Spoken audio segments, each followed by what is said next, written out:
గురుకుల పాఠశాలలో కురుకులను తినడంతో విద్యార్థులకు ఫుడ్ పాయిజన్ అయిందని కాంగ్రెస్ ఎమ్మెల్యే అనడంపై చొప్పదండి మాజీ ఎమ్మెల్యే సుంకె రవిశంకర్ మండిపడ్డారు. బీఆర్ఎస్ పార్టీ రాష్ట్ర హైకమాండ్ పిలుపు మేరకు గురుకుల బాట కార్యక్రమంలో భాగంగా వేములవాడ పట్టణంలోని 2వ బైపాస్ రోడ్డులో గల బోయినపల్లి సాంఘిక సంక్షేమ బాలుర గురుకుల పాఠశాలను సందర్శించడానికి వచ్చిన చొప్పదండి మాజీ ఎమ్మెల్యే సుంకె రవిశంకర్ను పోలీసులు అడ్డుకునే ప్రయత్నం చేశారు. అనంతరం మాజీ ఎమ్మెల్యేతో పాటు ఇద్దరు విద్యార్థి విభాగం నాయకులను పాఠశాల లోపలికి అనుమతించారు. అనంతరం వారు మాట్లాడుతూ గత ప్రభుత్వ హయాంలో గురుకుల పాఠశాలలో పౌష్టికాహారం అందేదని, ప్రస్తుత కాంగ్రెస్ ప్రభుత్వం విద్యార్థులకు పురుగులన్నం పెడుతుందని వాపోయారు. విద్యార్థులకు నాణ్యమైన విద్యతో పాటు పౌష్టికాహారాన్ని అందించాలని ఆయన డిమాండ్ చేశారు. ఈ కార్యక్రమంలో స్థానిక బీఆర్ఎస్ పార్టీ నాయకులు నిమ్మశెట్టి విజయ్, కందుల క్రాంతి, వెంగళ శ్రీకాంత్ గౌడ్, గొస్కుల రవి తదితరులు పాల్గొన్నారు.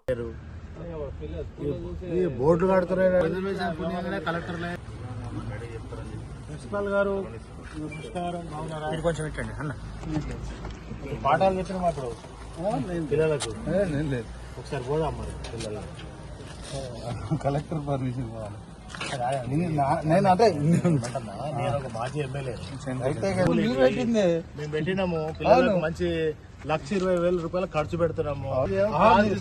మీరు ఒక్కరు రండి వస్తే మీరు ఒక్కరు రండి. ఎండిఓ గారు కూడా ఇప్పుడు 10 మంది వస్తే ఎండిఓ గారిని ఒక్కరినే పర్మిషన్ ఇచ్చినాం. ఓకే, ఇప్పుడు మీరు కూడా ఒక్కరు మెంబర్ రండి మేడం. ఇవాళ బోయినపల్లి మండలానికి సంబంధించినటువంటి గురుకుల పాఠశాలను సందర్శించడం జరిగింది.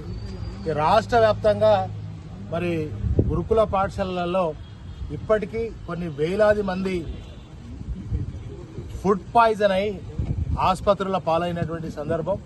అదేవిధంగా ఇదే గురుకుల పాఠశాల చదువుతున్నటువంటి విద్యార్థులు 42 మంది ఇవాళ ఆత్మహత్యలు చేసుకున్నటువంటి సందర్భంగా నిజంగా మరి కాంగ్రెస్ ప్రభుత్వంలో ఆనాడు 180 నుంచి 200 గురుకుల పాఠశాలలు ఉంటే కేసీఆర్ గారు ముఖ్యమంత్రి అయిన తర్వాత దళిత, గిరిజన, బడుగు బలహీన, మైనారిటీ వాళ్ళందరూ కూడా మరి వాళ్ళ జీవితాలు బాగుపడాలంటే ఒక్క చదువుతో మాత్రమే అని చెప్పి సుమారుగా 1029 గురుకుల పాఠశాలలు ఈ తెలంగాణ రాష్ట్రంలో పెట్టి మరి ఒక్కో విద్యార్థి మీద 1,20,000 రూపాయలు ఖర్చు పెట్టి నాణ్యమైనటువంటి పౌష్టికాహారాన్ని అందించి ఇవాళ దేశానికే మరి ఇవాళ తెలంగాణ పిల్లలు తలమానికంగా ఉండే విధంగా ఎవరెస్ట్ మలావత్ పూర్ణ అనేటువంటి అమ్మాయి ఎవరెస్ట్ శిఖరం ఎక్కడంతో పాటుగా మరి అనేక మంది వేలాది మంది పైలట్లుగా, అదేవిధంగా ఐఏఎస్లుగా, ఐపీఎస్లుగా, ప్రొఫెసర్స్గా, ఇంజనీర్లుగా, డాక్టర్లుగా మరి ఆ గత 10 ఏళ్లలో తీర్చిదిద్దితే 11 నెలల కాంగ్రెస్ పాలనలో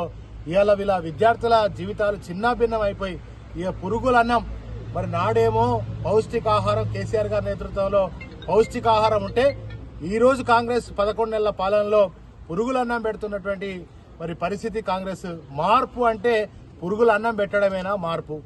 అదేవిధంగా పిల్లలు ఆత్మహత్య చేసుకునే స్థాయికి తీసుకురావడమేనా మార్పు? ఇందులోకి ఎవరు రావద్దు, పర్మిషన్లు లేవు అని బోర్డులు ఎందుకు పెడుతున్నారు? ఎవరైనా గురుకుల పాఠశాలకు రావాలి, ఆ మంచి ఏందో చెడు తెలుసుకునేటట్టుగా ఉండాలి. కానీ ఎందుకింత భయం కాంగ్రెస్ ప్రభుత్వానికి? గురుకుల పాఠశాల విద్యార్థుల దగ్గరికి ఎవరిని రానియకుండా అరెస్టులు చేసేటువంటి పరిస్థితి ఎందుకు వస్తుంది అంటే మీరు తప్పులు చేస్తా ఉన్నారు. పిల్లలకు సరైన భోజనం పెడతలేరు, సరైన విద్యను అందిస్తలేరు. పిల్లలు ఆసుపత్రులకు పాలైనా కూడా వాళ్ళని పట్టించుకునేటువంటి పాపాన పోతలేరు. కనుక మరి ఇవాళ రేవంత్ రెడ్డి సర్కార్ను ఒకటే డిమాండ్ చేస్తా ఉన్నా, హెచ్చరిస్తా ఉన్నా, గురుకుల పాఠశాల చదివే